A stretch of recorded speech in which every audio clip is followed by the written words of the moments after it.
Today with us, we have Konstantin Kisin from the TRIGGERnometry podcast.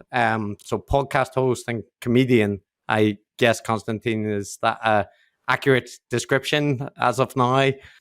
I haven't done stand-up since the pandemic started. So a comedian in retirement or on a break or whatever it is. I still write a lot of satirical stuff, so I sort of think of myself more as a satirist. But yeah, that's you're right about my background: podcaster, comedian, satirist, whatever you want. Yes, and I think you're based in England, right? That sounds threatening. That sounds threatening in your accent, but yes, it's. I confess, guilty. Yeah, I lived in London for, I guess, about 10 years, so I'm familiar with that neck of the world, but not based there now. So Konstantin kindly agreed to come on because I think we talked a while back about potentially having a discussion about like areas that we might agree or disagree on. And then I listened to your recent appearance on Joe Rogan, and some of the same issues that I thought would be useful to discuss came up, and you kindly agreed to.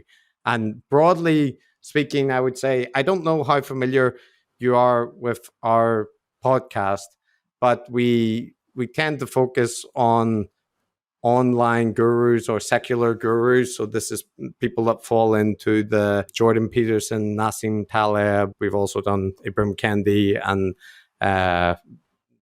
who's that guy that the science writer, Matt, that we like? Your hero. Not okay. I was going to say No, not L. Ron Hubbard. I got to say, you guys treat your guests with a lot of respect. I love it. Yeah. Well, so just to highlight that we do try to range widely across the guru sphere as it exists, but we do have a tendency to focus on the kind of IDW heterodox sphere, in part because that's where a lot of the most dramatic bombastic style gurus are, the Weinsteins, for example. But in any case, one of the things that we've come across quite often is that people within the heterodox sphere tend to see a much bigger concern emanating from the mainstream institutions and mainstream media sources, and have less of a concern about the kind of alternative ecospheres and guru figures that we talk about. So I thought it might be good to talk about the relative problems in each of the spheres, and where you might disagree with our emphasis and we might disagree with yours. So maybe it would be useful just to start if you kind of outlined where you're coming from or where you see your position being, in the online discourse or commentary space or whatever you want to call it. It's a very big and open question, I suppose. So the way I self-identify is a kind of enlightened centrist. I'm not interested in partisanship or party politics at all. In fact, I can't really understand people who are party political. It boggles my mind. It's like how you could wed yourself permanently to one side of the political spectrum in hugely varying circumstances. I find strange that people are willing to do that.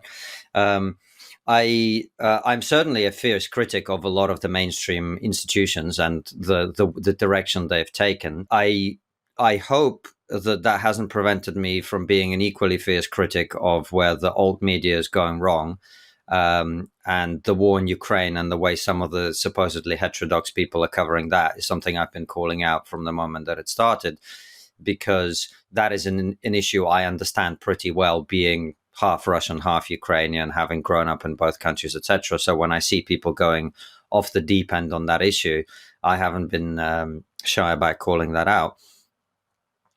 But yes, I guess that's my position. I see myself as being somewhere in the center, looking at both extremes and going, you're both crazy. In terms of the mainstream and the alt media, I mentioned, some of the areas where I think the alt media can go wrong. I do think you have to be careful when you're comparing institutions or systems of communicating information. I'm going to sound very woke here, but it's kind of like stupidity plus power.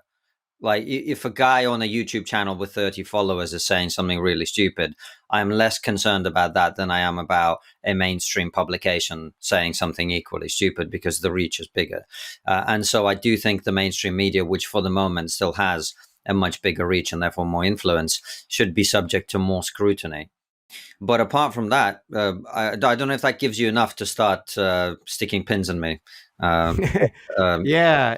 So I know, for example, that you had run-ins with James Lindsay over Ukraine before his ignoble exit from Twitter discourse, and I think in general you have been in the trenches over the Ukraine conflict. Even actually on the Rogan appearance, I noted that he was more skeptical about the validity of sending arms to support Ukraine or American involvement, and you push back a little, which I think is to your credit. But so I guess from what you said, the value of like being able to criticize people on both sides of the political spectrum, and including people that might agree with you, is something that you would seem to regard as like an important value, right? Ukraine is just the latest example. So I've been very clear, for example, that even though because of some of the people that I've interviewed, there are a lot of people that think I'm massively on the Trump trend. And I have friends who are big Trump supporters. I'm good friends with someone who used to work for Donald Trump at a high level. But I'm very clear that I was very clear on January the 7th, on the morning of January the 7th, when appearing on the Lotus Eaters podcast with Francis, that I thought what happened was a complete abomination and completely wrong, to the, let's just say, dissatisfaction of many of the people in his audience. So I'm not really ever hesitant to criticize either side when they're doing something wrong. I just see that the threat from I don't like the word woke anymore, because it was co-opted and now it's been re-co-opted, and but the threat from the progressive left, particularly in the reaction it will trigger from the right, is to me a far bigger concern than some of the other stuff. So that's why I've been a vocal critic of that, because I think it's very, very dangerous. Yeah. So I guess one of the points that I would raise is that whenever I listen, and we listen to a lot of content where people are being critical about the institutions or the kind of social justice left or progressive left, or however you want to frame it. And one thing that often seems to go unmentioned in those conversations is, first of all, that there is a very large receptive audience for critiques of those mainstream positions and of social progressivism on the right.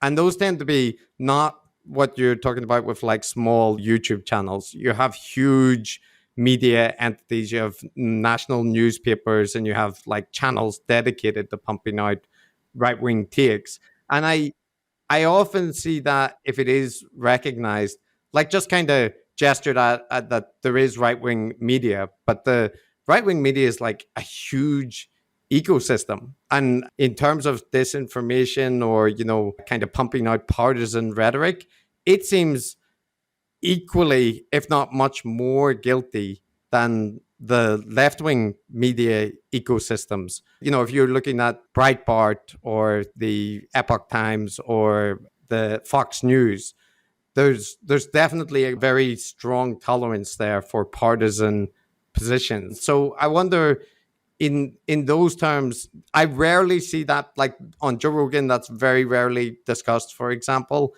And do you think that is a case of there being just more of a focus on the issues of the left, or why does the right wing ecosystem tend to get a pass in heterodox spaces?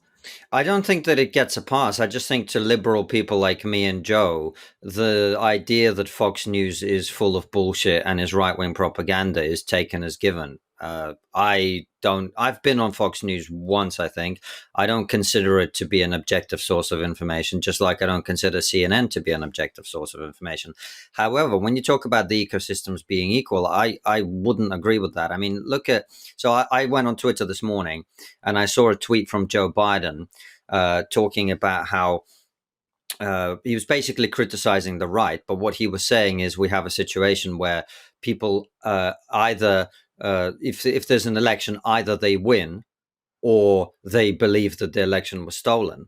And this is treated as a perfectly reasonable thing for Joe Biden to say, even though it's very clear that the mainstream media spent 4 years after the election of Donald Trump in 2016 lying endlessly about his election, the reasons for his election, claiming it was Russia collusion, Russia interference, Russia, to the point where at the time even I believed it.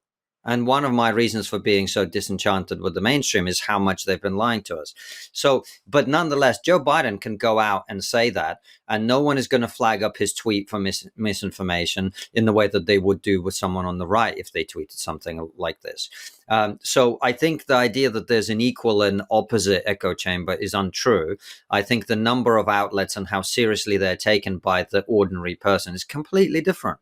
If I was to give a normie friend of mine, quote unquote, an article from Fox News, the way they would treat that would be very different to an article from The Guardian, even though in my experience, they're both equally as inaccurate as each other.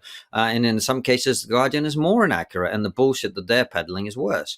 And so I think that to present these as equally significant is inaccurate, in my opinion. So in that case, Konstantin, like one thing I'd push back on though, I listened to Rogan's podcast and we've covered him in a couple of episodes, and it's not accurate to kind of present Joe as having just a complete wide variety of perspectives in terms of political takes. Generally speaking, he tends to be more in line in modern terms with the right wing positions, like the conservative right.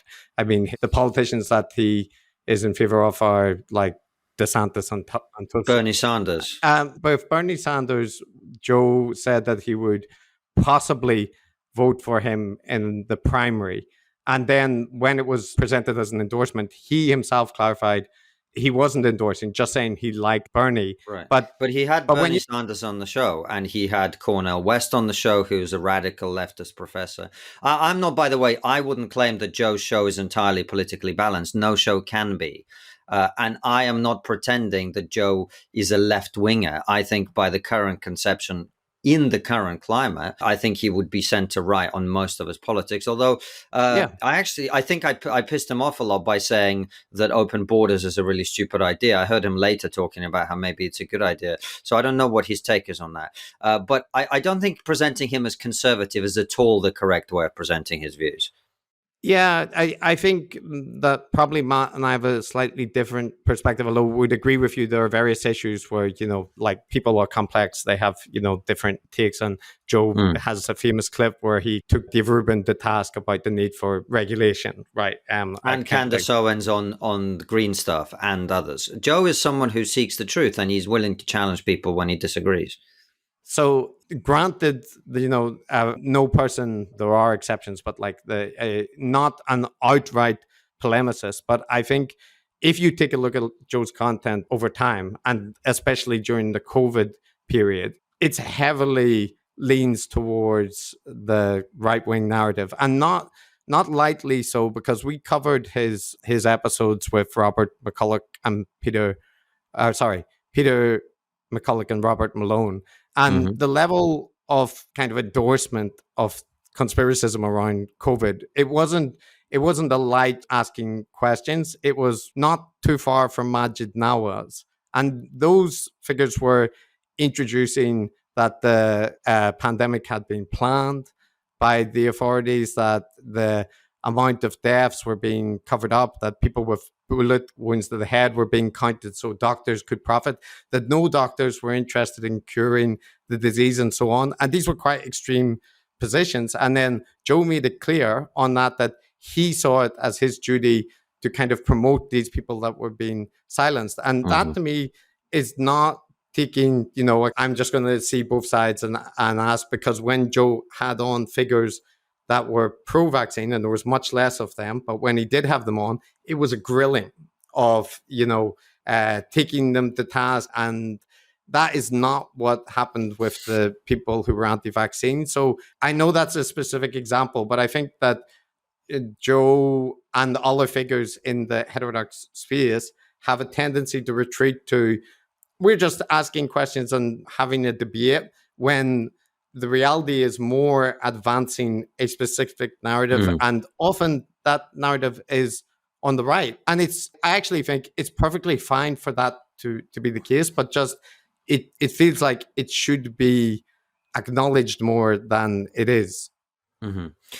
So I agree with you on a lot of what you said, and I disagree on some of what you said. So what I agree with you is, I do think when we had the peak of lockdown and vaccine enforcement and talk about mandates and all of this stuff, I do think during that period, the people that Joe had on and the way that he talked to them, you accurately describe, in that it was more to one side than the other, and the way that guests from one side were treated was different to the guests from the other side. What I don't agree with you is, first of all, I don't see those issues as being right versus left at all. There were plenty of people on the left who were leaning more in the direction of people like Robert Malone and Peter McCullough, and many, many apolitical people too.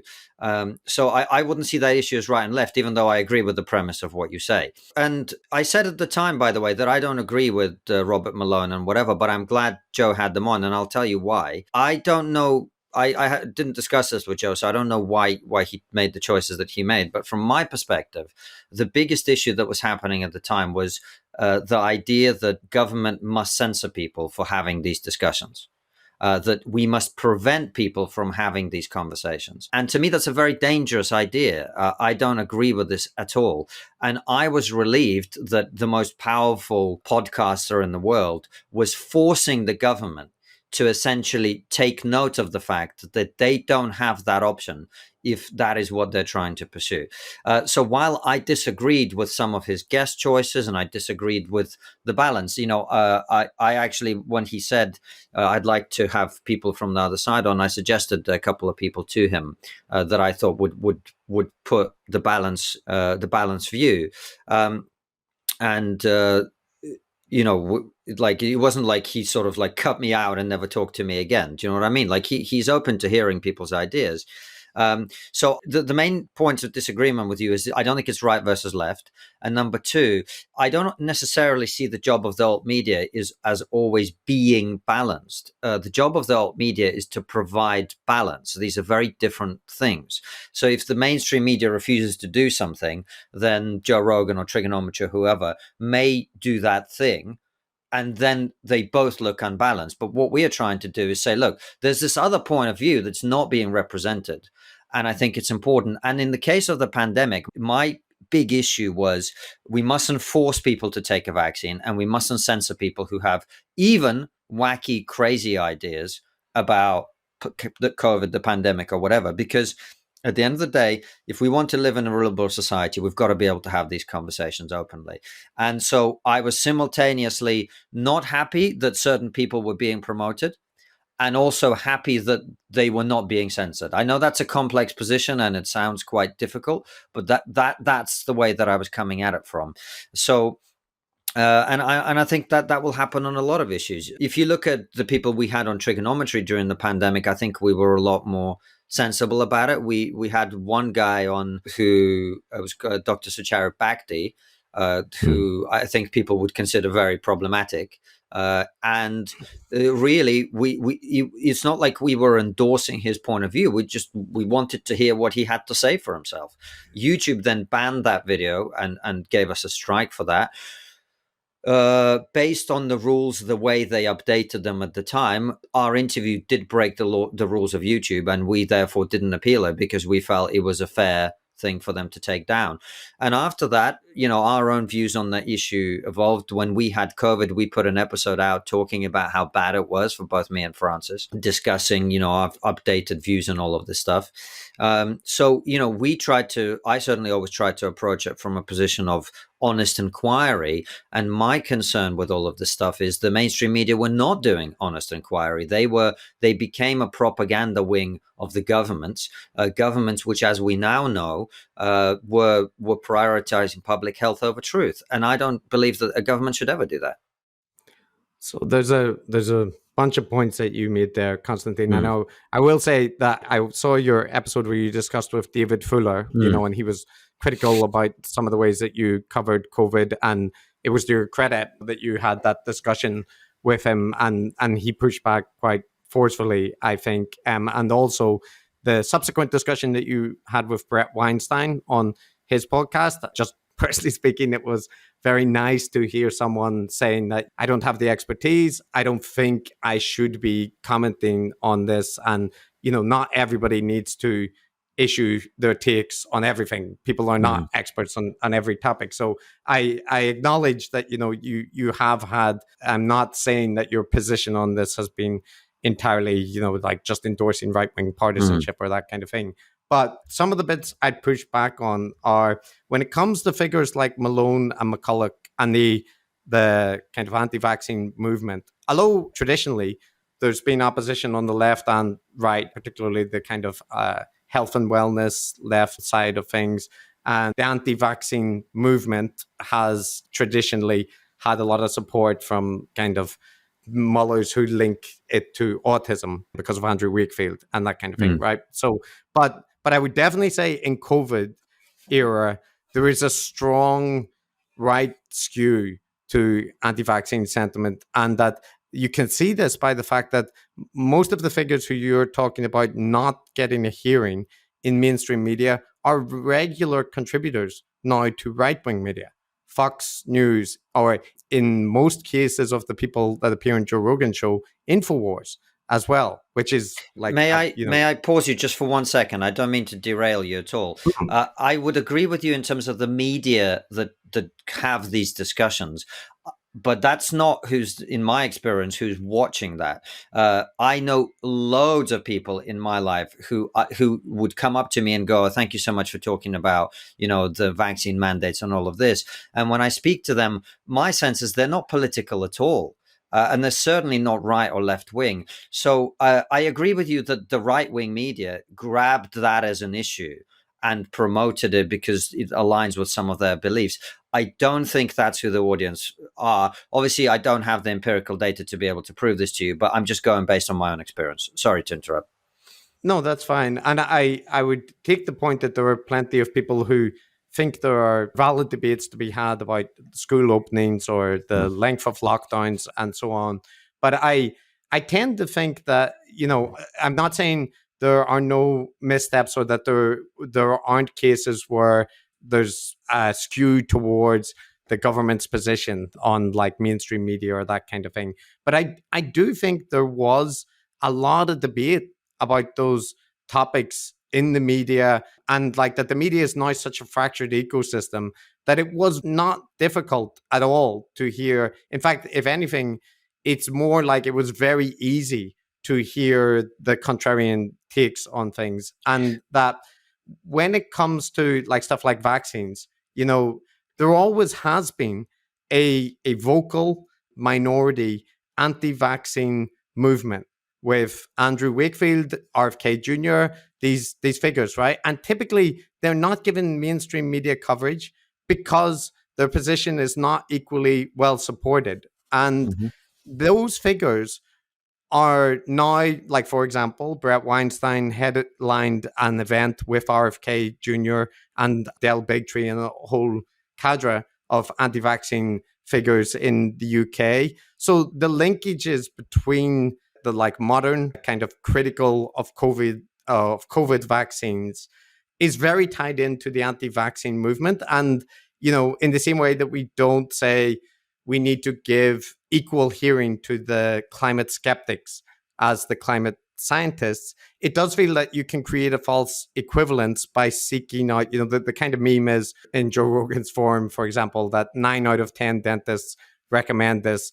Let's get that one dentist and see what he says, right? So what about that? Yeah, I hear you. So first of all, I don't think the equivalency you're making between vaccines that have been tried and tested for 30 years and the current conversation about COVID, well, not the current conversation, the conversation from around a year ago, are in any way comparable. I don't think they're the same issue at all. There's a big difference between a set of vaccines that's been around for decades and a new vaccine whose long-term consequences we do not by definition know. So that's the first point I'd make. The second point is I don't think it's true that the contrarian view was represented in the mainstream media at all for the first year or so of the pandemic. I mean, I remember the press conferences Boris Johnson was having where never a single journalist ever questioned him about, have you done some analysis on how many people lockdowns will kill, right? And that is a fundamental input data set that is necessary to make a decision. If you're making a decision between two choices, to go left or to go right, you need to know what are going to be the outcomes of the left one and what are going to be the outcomes of the right one, estimates at least. Otherwise, you cannot make that decision being fully informed. So I don't agree with you that it was well represented in the mainstream media. In terms of Brett and all of this stuff, the only issue I have with the way we're having this conversation, and I'm really enjoying it, is you're kind of getting me to defend other people a lot. Whereas I'd prefer that you just attack me and I can speak for myself. Because Brett, I can tell you what I think about Brett. I disagree with Brett's approach to COVID. I also am not qualified to agree or disagree with Brett's approach to COVID, but I instinctively do not agree with the way that he's approached it. At the same time, Brett is a very good friend of mine. He is a man I respect tremendously. Him and Heather are two of the finest human beings that I've ever encountered in my life, and fortunate to have encountered quite a few very high quality human beings. So I believe in being able to disagree with people about important issues and still appreciate the good qualities. But yeah, if you want to have a go at me personally, I'd probably find that a lot more interesting and easier to have that conversation. So there's some interesting points, Konstantin, and I think the point that you raise at the end about the personal relationships between people is a good point to switch to from the COVID issue. But I just want to respond to one or two of the things that you said, because Matt and I have spent quite a bit of time looking at anti-vaccine rhetoric, and this has been an interest long before COVID. There's papers from 2012 and stuff talking about the kind of tropes that you see in anti-vaccine communities, and I can say with complete confidence that most of the rhetoric that is in the COVID debate is exactly the same as the anti-vaccine rhetoric that you would see 20 or 30 years ago, with the same arguments about it's not all vaccines, it's these vaccines. It's long-term consequences of triple dose MMR vaccines and so on and so forth. And you are right that we cannot know with 100% confidence the long-term consequences of these specific vaccines yet. But billions of people are being dosed. And if there was a genuine danger and the technology was very risky, there is debate about those kind of things. Like, the doctors are not villains wanting to mass murder people. So this would be the greatest controversy ever, right? If that in 20 years, hundreds of thousands of people are dying early and so on. So the clinical trials that were conducted were extensive and they're misrepresented by the anti-vaccine people. But I know I'm not asking you to get into sorry, that isn't, but that is an argument I'm making with all respect. I was talking about lockdown, if you remember. So in terms of the anti-vaccine stuff, I'm not saying I thought Andrew Wakefield was going to be pro the COVID vaccine. Of course he wasn't. And of course, all the people who are anti-vaxxers before are going to be against this particular vaccine. I'm not disputing that at all. What I'm saying is that there were a lot of people like me who were simply saying, is the lockdown the solution to this problem and is having a second and a third one, the solution to this problem. I never got an answer to that. Nobody ever, and I speak to people in government, I speak to ministers in the British government occasionally. None of them can answer this question. How many people did you estimate that lockdowns would kill?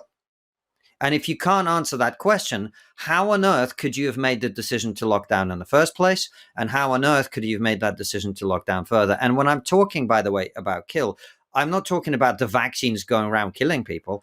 I'm talking about, we do have a record in excess deaths at the moment. It's not just suicides. It's cancer treatments that end up being cancelled. It's whatever it is. And it's going to run for decades, the consequences of these decisions.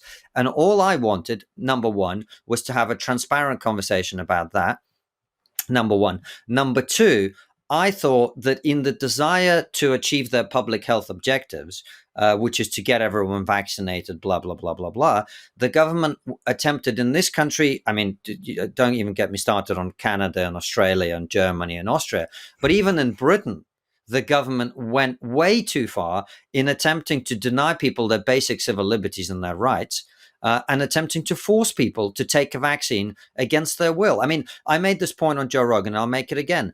Does it make any sense to anyone that you've got a health minister like Sajid Javid, who is not a medical expert, forcing doctors to have an injection that they don't want to have? Yes. Does that make any sense? It makes sense to you? It does. Okay, explain to me why that makes sense. Because the public health procedures are not just decided willy-nilly. And yes, Konstantin, I've heard you in other contexts talk about how people with utopian worldviews about how, the world can be perfected, and if we just get the right political system, that's inaccurate representation of human nature, and it can lead to very bad places, right? Utopian worldviews. So you have to price in constantly when you're dealing with government, if you're dealing with public health, that there will be miscommunication, there will be inefficiencies, there will be like miscommunications, right? Sure. And so when you price that in, and my experience of the pandemic, it does sound very different to yours, because I did see, not only in mainstream media, like politicians being questioned about policies, but also in podcasts with virologists who are very strongly pro-vaccine, debates about what public health measures are appropriate and not, and robust discussions about it. And it was presented as if that was never allowed. But I heard it all over the place. And I heard heterodox people endlessly complaining, Joe Rogan complaining every week about it. And the reality is that you weren't forced to get vaccines, right? Unless you were working in health services or education or government. But or care. Yeah. Right. But the reason for that is to avoid vulnerable populations being impacted. So there is a public health rationale for it. And individual doctors saying, well, I don't want to do that. That is their right to do so.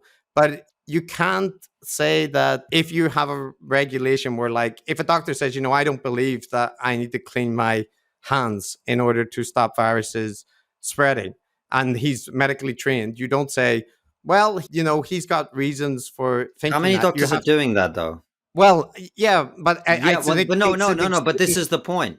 This is exactly the point, because it wasn't 0.0000001% of doctors saying, I don't want to have this vaccine. It was quite a lot of them. And we were going to lose a lot of medical staff. When my son was born 4.5 months ago, several of the nurses or the midwives rather, who helped to deliver him in private told me that they were not vaccinated and that they were going to leave the National Health Service if they were forced to do it. So I'm not just talking based on just, something I invented in my head. I'm telling you, there were lots and lots of people who were medically qualified who did not want anything to do with this vaccine. Now, why they did or didn't is a different issue. My point to you is that in a situation where a significant minority of doctors and medical experts don't want to have a vaccine, I don't think it makes any sense for that to be enforced upon them, particularly when we don't have any evidence that the vaccine was hugely effective at preventing transmission from one person to another. Yeah, but the vaccine has proved extremely, like when we're talking about the impacts of COVID, right? The death statistics and stuff make it very clear that this did lead to excess deaths across the world, a large impact on public health services and medical facilities, and transmission. The way that it's often presented I find in the heterodox sphere is as if the vaccines are, practically useless and do nothing. But when you look at the I literature, don't think that at all. Yeah, I'm not saying you specifically, Konstantin, but I mean that transmission relatively less effective with later strains, right? With the earlier vaccines, but in most cases, not on a par, just less effective. And when it comes to stopping the spread amongst the population of the virus, public health has to take something of a one-size-fits-all approach. I mean, I'm sure you think that, but I disagree with this completely. I mean, this argument can be used to push all sorts of tyranny onto the population, because if the interests, hold on a second, let me answer your point. If the interests of the nation require some sort of health measure, I mean, we've got to protect the NHS. Why don't we just shoot obese people? They are the real epidemic. They're the ones that are doing it. How far do you take restrictions of people's civil liberties and forcing people to inject stuff in their body? Why don't we invent a vaccine for obesity and force fat people to take it? Almost everybody in our society would completely agree that that would be unethical. Forcing people to have an injection that they don't want to have would be considered unethical in any other circumstance other than when everyone shits the bed over COVID. So how about childhood vaccination for things like polio and tuberculosis, which are not optional? I'm in favor of it, and I want my son to have it. Why? But why? Because I think those vaccines would be advantageous to him.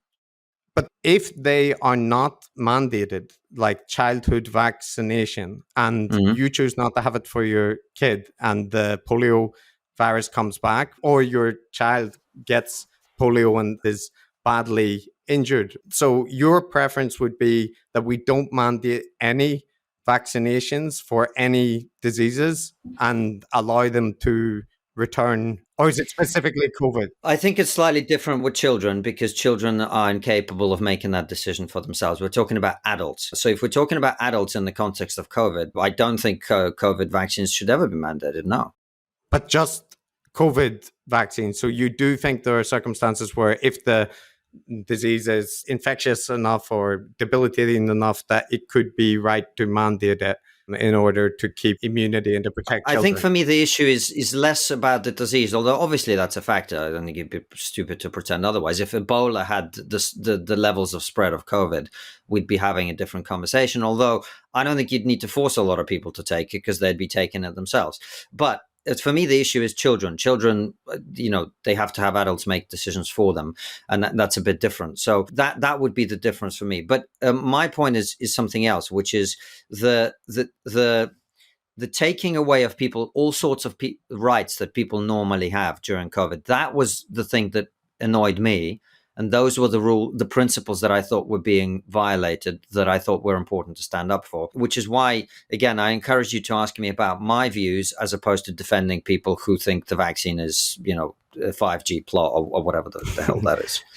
Sure. So that leads, maybe we can leave, the vaccines behind. I know it's a topic that endlessly becomes a sinkhole for conversation. And I appreciate you responding about it as you have. But the point that you raised before that, Konstantin, was, that, like, for example, with Brett, you might disagree with his views about COVID and you're not responsible for his particular views, and that you find him to be a very, nice person, principled person, and his wife, Heller, as well. And that raises to me something which I hear a lot of again, I'm going to use the term like the heterodox space or whatever, but there seems to be an over-reliance on this heuristic. If somebody is interpersonally nice to you, that this is somehow indicative that they can't actually be promoting misinformation or actually be somebody. But hold on a second.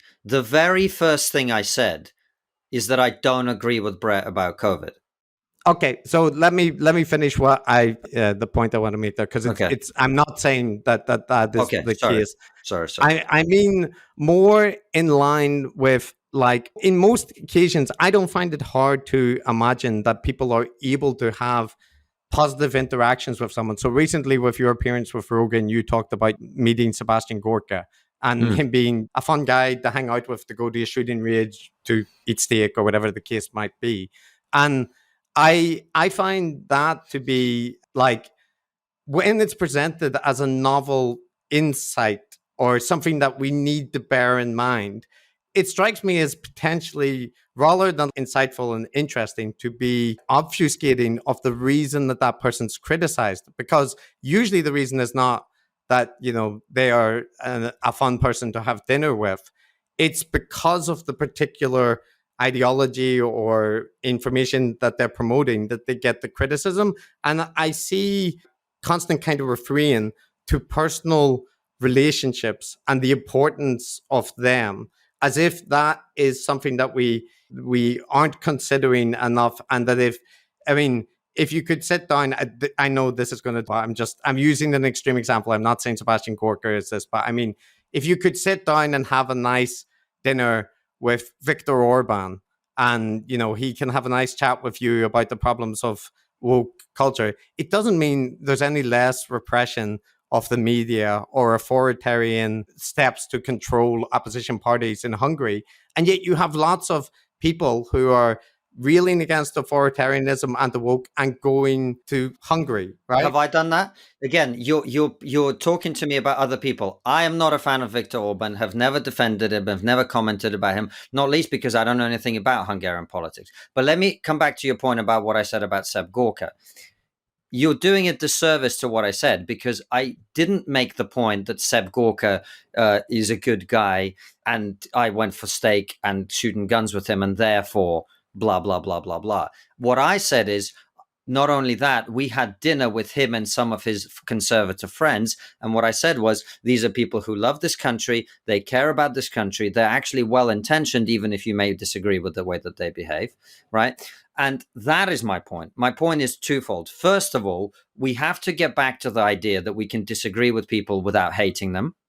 And I do think that is something that we've lost a lot with the emergence of social media. Would anyone disagree with that? Number one. Number two, when you talk to people whose behavior you sometimes don't approve of or don't like, you may often find out things about them. So, for example, Seb gave me a copy of his book, and I read the first few pages on the plane as he gave them to me. And he talks about how both his daughter and his son were being, I think one of the newspapers called his 17-year-old son, a traitor in a national newspaper headline. And his daughter was nearly kicked out of her university for, quote unquote, being racist, for being his daughter and for being his son. Now, do you think it's possible that the version of Seb Gorka you see on CNN defending President Trump after he's constantly lied about for 4 years and his children are being attacked, do you think it's possible that the angry version of him that you see on TV has something to do with those things as opposed to do with what kind of person he is? Because my 4.5-month son is next door. And I can tell you, if someone was going after him in a national newspaper because he's my son, I would go fucking ballistic, right? So in some ways, the way that Seb behaves sometimes is quite restrained given the experiences he's been through. And I'm not saying that justifies his behavior. I'm not saying I agree with everything he says. I don't support Donald Trump in the way that he does. However, I do think that is important context that gets lost when we have these debates in this clip, this is the worst of the Seb Gorka ever kind of way. And that was the point that I was making. It wasn't that the fact that I had steak with him means that he's a good guy. I think I'd push back that I sincerely doubt, one, I would not automatically accept the way that Gorka would present how he's been treated, or it may be the case that he's had, harsh media coverage and his family have been targeted, but I doubt that before those events that he was a very mild-mannered soul who was not a polemicist. I think that there's a culture of victimhood on the right. Of course there is. Which is quite ironic because there's a constant complaining about it on the left. You yourself, Konstantin, have mentioned in lots of the discussions that you've had with people that, we shouldn't spend so much time feeling sorry for ourselves because things are pretty good for us. We've got big audiences and people listen to us and we have nice conversations, right? And I completely agree with that position. But I guess the point, one of the things that you emphasized at the start of the conversation was the importance of being able to criticize both sides and people on that you broadly agree with. In some ways, that's often more important than being able to attack the people on the other side of the political aisle. And that's part of why I am raising these examples, like people traveling in Hungary to Orban, or the anti-vaccine stances, because what I see, for example, is that when people in the heterodox sphere get together, they're often fine to talk about their collective enemies, the progressives and the woke, and what they're doing wrong, and they avoid those topics which might be. What have I avoided? This is the problem when you talk about Hungary, or you talk about what am I avoiding? So, for example, Konstantin, would you, if you had Peter Boghossian on, are you likely to hold his feet to the fire about why he's in Hungary doing tours for Orban's government? When you've spoke with Douglas Murray, have you ever raised the issue of his defenses of right-wing populist leaders across the world? Because I don't think his support for right-wing populist leaders around the world needs defending. I don't know anything about Peter Boghossian's tours. Like I said, I don't know anything about Hungarian politics. If I did, I wouldn't hesitate to ask him about it at all. No. But isn't there something where you can basically take that stance? Because, you can prepare for interviews, right? And you can check what stances people have taken on things. And if you choose to go with that, like let's say you had James Lindsay on, right? And many people have, and discuss with him the issues of the social justice left, his kind of main focus, but they astutely do not discuss his conspiracy. Well, again, you're talking about other people. I had James Lindsay on my show with Peter 3 years ago, at which point we talked about the things that were interesting to us at the time. We haven't had James Lindsay on the show since, and one of the reasons is his Twitter behavior. To me, makes him a completely discredited person. And so if we wanted to have him on and talk about his Twitter behavior, we'd happily do that. The problem is a bunch of people have already done that with him. He has his bullshit excuse, which is Twitter doesn't matter.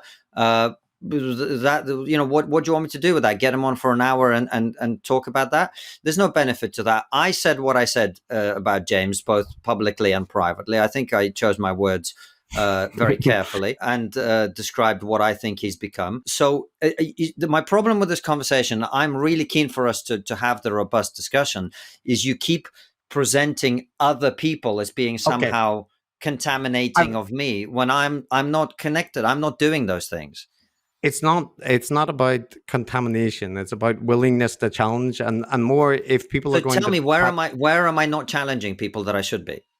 Okay, so an example. You interviewed Brett and Heller about their book, The Hunter-Gatherer's Guide to the 21st Century. Yes. This was at the height of their promotion of anti-vaccine rhetoric. Sure. You didn't raise it at all. And other people have noted that when they were arranging interviews with them, their publicists asked them not to address that controversy. You got a lot of criticism from your audience that I saw at the time for not raising that issue. Michael Shermer did the same thing. So that's a case where it looked a lot like you were avoiding a controversial issue to talk with someone about a position that you agree. That specific issue, that's not accurate on, because what happened is we had Brett on like a couple of months prior. And so to talk about the COVID stuff again would have been completely pointless. I think that publicists did say they wanted to talk about the book. I was much more interested in the book than talking about COVID. That's why we didn't talk about COVID. So, but I don't see that as shying away from challenging people on difficult things. It's just we wanted to have a conversation about a different issue at the time. And as you saw in my conversation on Brett's podcast, I had absolutely no problem saying what my opinion was about the issue of COVID and what my disagreements are with him. So it's not an unwillingness to challenge. It was just an individual instance in which that was how it was. Again, if you've got other issues where you think I'm not challenging someone, I'm open to hear it. Okay, so another example then, Konstantin, that is like specific to the podcast. So when you talk about enlightened centrism and an approach which is apolitical, the advertisements on your podcast, for example, are for Nigel Farage's cryptocurrency and No. Epoch. It's not. No. It's not cryptocurrency. Sorry, no. It's for an But investment company that he founded 30 years ago that gives people investment advice. It's not a okay, cryptocurrency. okay, Yeah. sorry. So Nigel Farage's No. It's not Nigel Farage's. It's an investment advice company that happens to have been founded by Nigel Farage. I'm not selling it as you love Nigel Farage, therefore buy this thing. It's useful information for people who want to make investment decisions. Okay, but would you not? So you, I think the branding involving Nigel Farage is incidental to that product. It's suggested by the people that's what they wanted, right? Right. We advertise people who give us money. So, but that would be my question to you then. So, Okay. the Epoch Times, for example, Yes. is a far right publication by most metrics that has promoted like anti-vaccine, the big lie. It's promoted QAnon conspiracies, and it's associated with the Falun Gong movement. And it is not hard to locate critiques of it. Now, Sure. when you have advertised for it, it's quite a ringing endorsement. And the point I want to make there is, if the majority of advertisers for you are leaning in that particular You direction, have no evidence to make that claim whatsoever. You've picked out 2 examples and called that the majority. We advertise hundreds of different businesses every year. Would your contention be that those are unrepresented? My contention would be that the overwhelming percentage, I'm talking 90+% of our advertisers are apolitical in any way, shape, or form. So in that case, Konstantin, if a far left organization wanted to promote on your show, would you also read an endorsement? It depends on what it was. I'd have to say it. I don't know what you mean by far left. First of all, we've had people who I consider to be, weird lefties of the kind that I massively disagree with, who are currently peddling the Ukraine Nazis bullshit and whatever. People like Aaron Matte and Jimmy Dore and whatever. And if Jimmy Dore wanted to advertise his YouTube channel on our channel, I'd say, we'd have to have an internal conversation about that. It's but also, I don't know that your characterization of Epoch Times as far right is accurate. That's certainly not been my impression when I've read it. So I don't accept that either. I don't think Nigel Farage is far right by any stretch of the imagination. So again, he out of UKIP? UKIP were not far right. Nigel Farage is a Thatcherite economically, and he was pro-Brexit. Where's far right in that? What's for example, right about that? like during the Brexit campaign, the poster that they produced with the large crowds of people, coloured people, anti-immigration sentiment. I don't think wanting to restrict immigration makes you far right.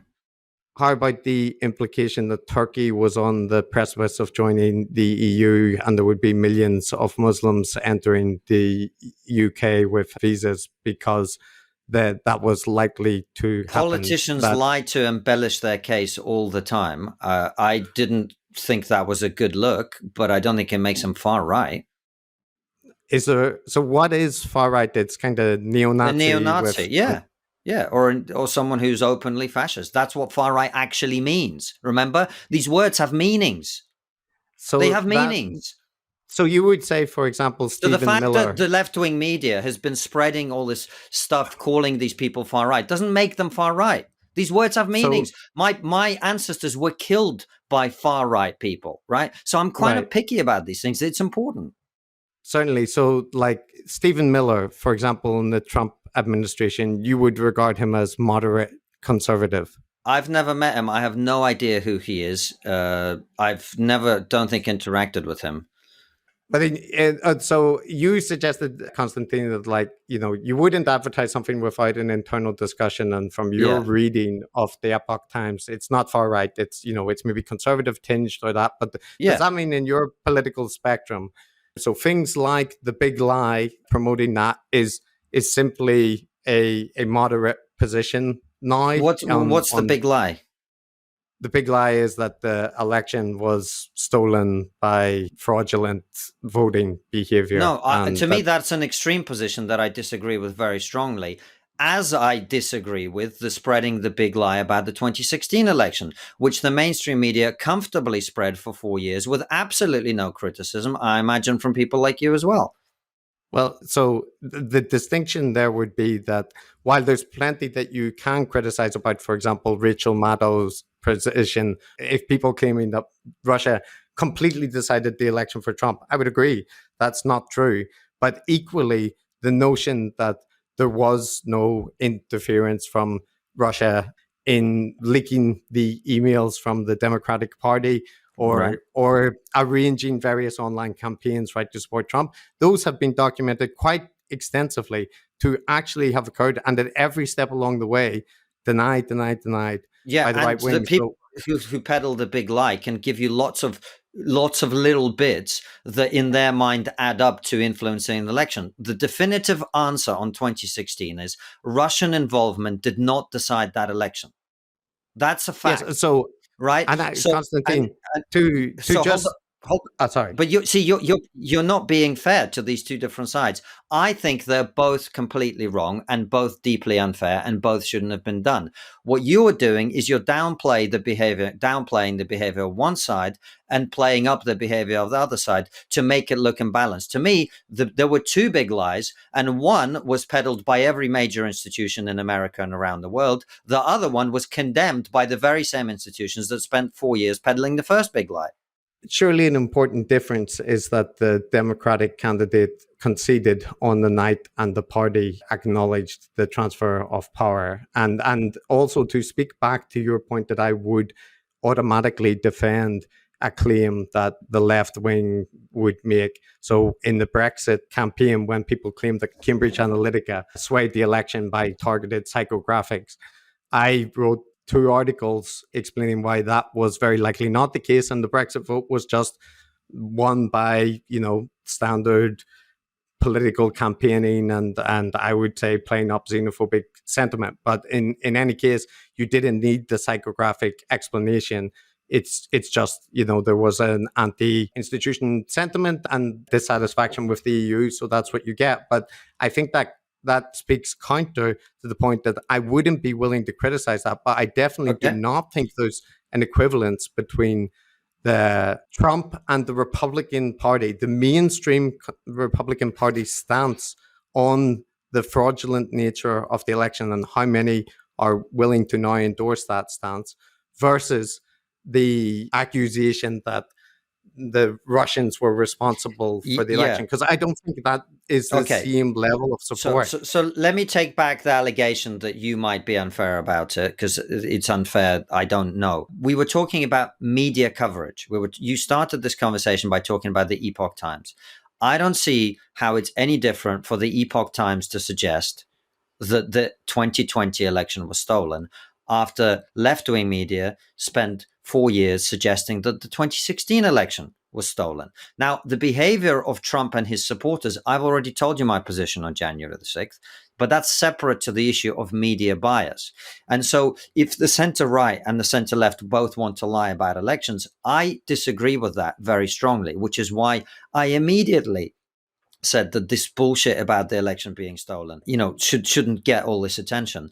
But I'm just not comfortable with all this pearl clutching about the Epoch Times when CNN are perfectly allowed and did for a long time, not only lied, but also then in 2020 participated in what was effectively an attempt to steal the 2020 election together with the big tech companies by suppressing information about the Hunter Biden laptop. Right. That was an attempt to influence that election. And we know from polling afterwards, the Democratic voters, the people who voted for the Democrats, some of them would not have voted for the Democrats, for Joe Biden, had they known about it. Right. So all I'm saying is I'm not comfortable with all this pearl clutching. Yes, the Epoch Times is right of center. I don't think it's far right by any stretch of the imagination, at least in my opinion.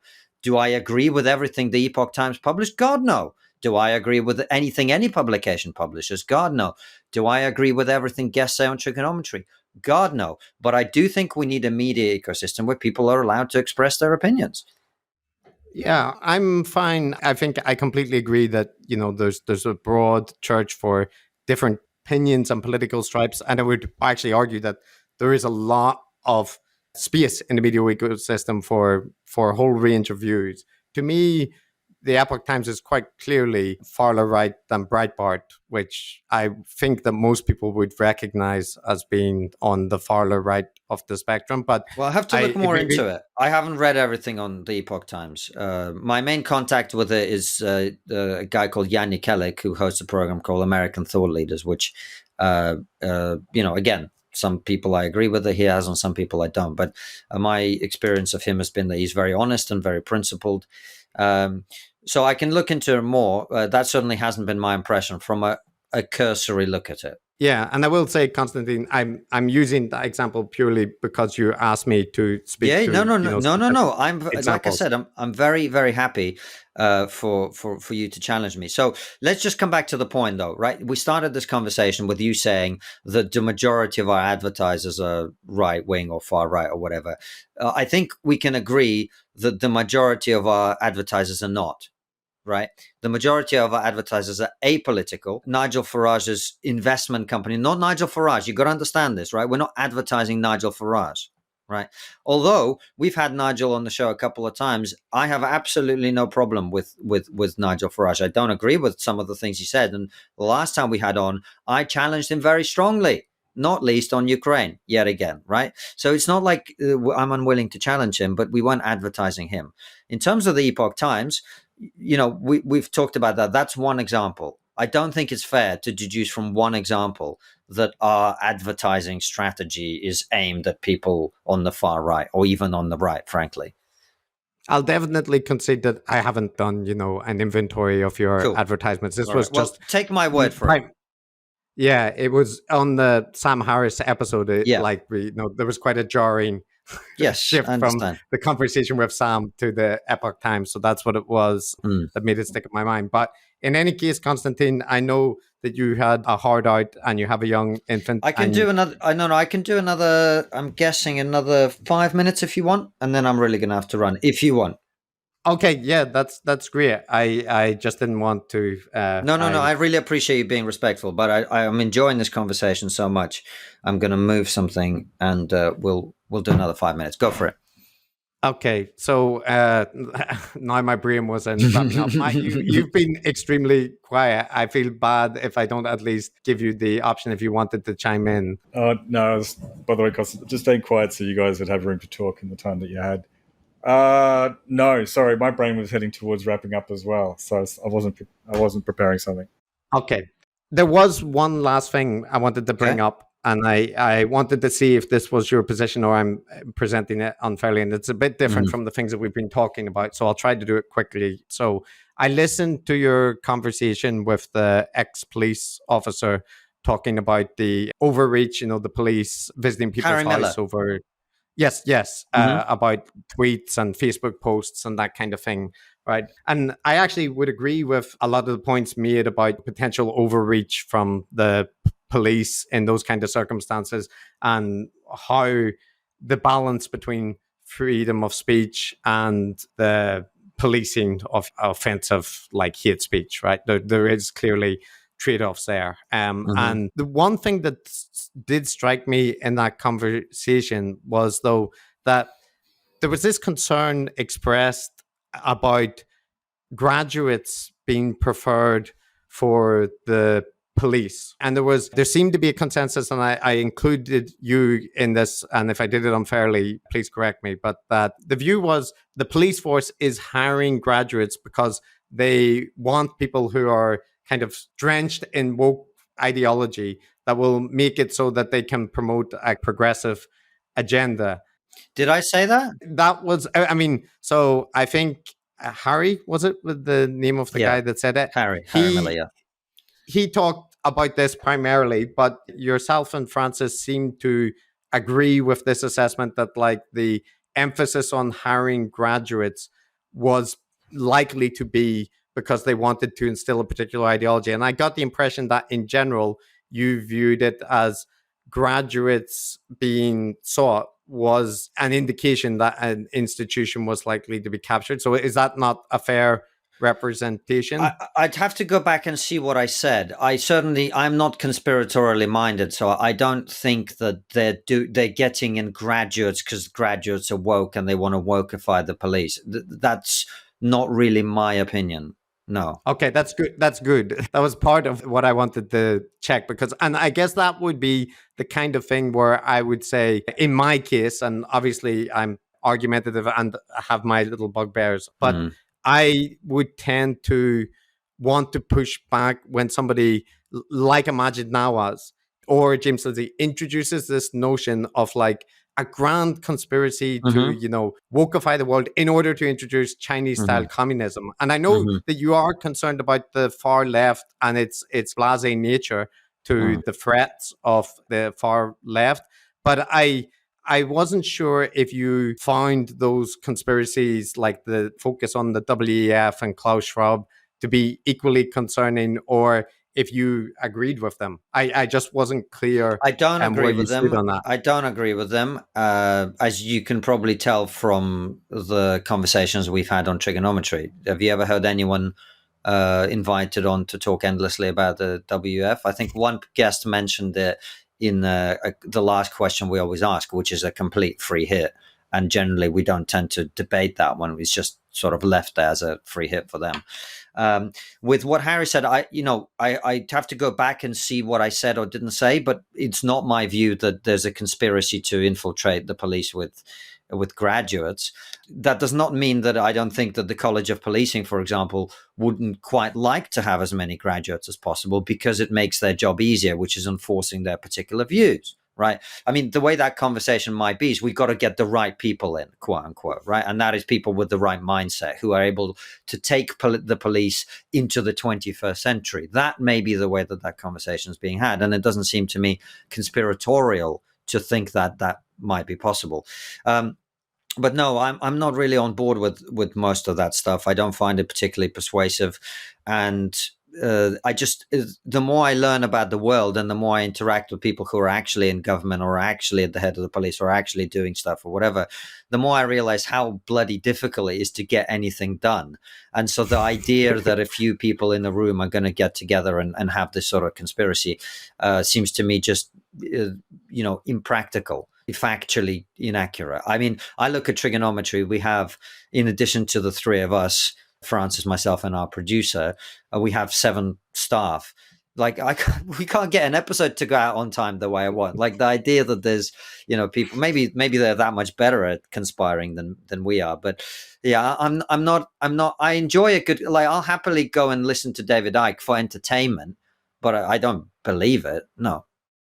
Yeah. So that maybe that's an interesting point to round off on. That I find that there's a spectrum of concern, right? And there is sometimes the presentation of all our institutions are captured, science is no longer trustworthy, governments are just purely getting ready to make everybody eat bugs and live in pods, right? And to me, that veers distinctly towards hyperbole and kind of catastrophizing in the way that Jonathan Haidt would. And I kind of see, I know you're not going to like me doing this, Konstantin, but I tend to see amongst the heterodox, I'm not necessarily saying you, a greater concern about the hyperbole and catastrophizing of the woke left. I agree completely. And I guess I have noticed in your content a note of optimism that you think there is a greater tolerance for different opinions emerging, and there is a kind of pushback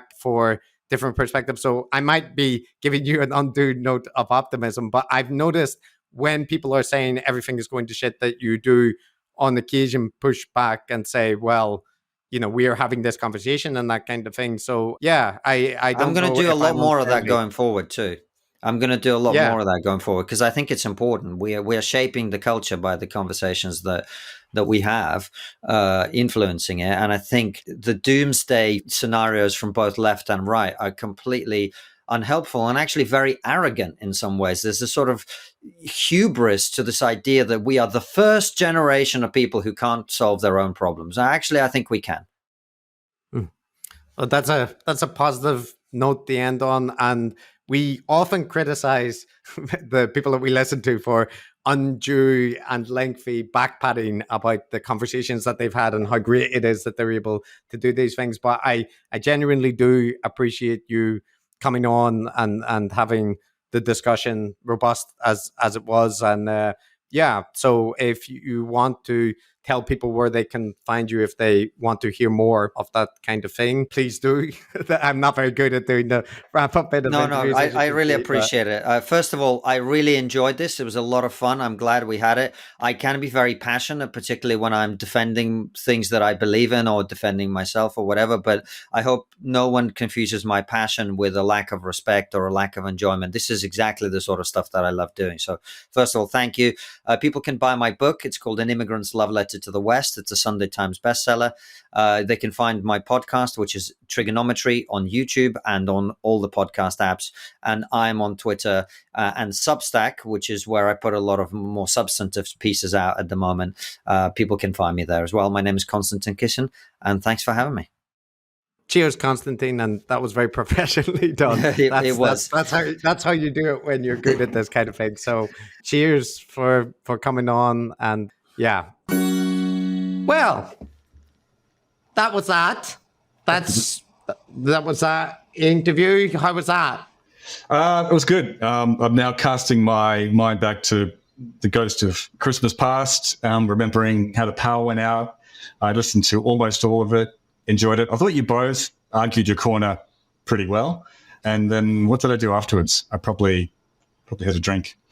Had a drink. Well, I'll definitely say one thing to Konstantin's credit is that, you can take whatever position you like about the arguments that myself and he made in the preceding interview, but he did listen to the argument that I made and then allow me time to respond in full, which I've just said that was nice. That's nice to deal with. That's what you want. He was responsive to points and he did engage in turn taking. So full marks to Konstantin as a podcast guest for that. And Andy also, robust exchange. He wasn't walking away in the strap at the end and that kind of thing. So yeah, that's also to his credit.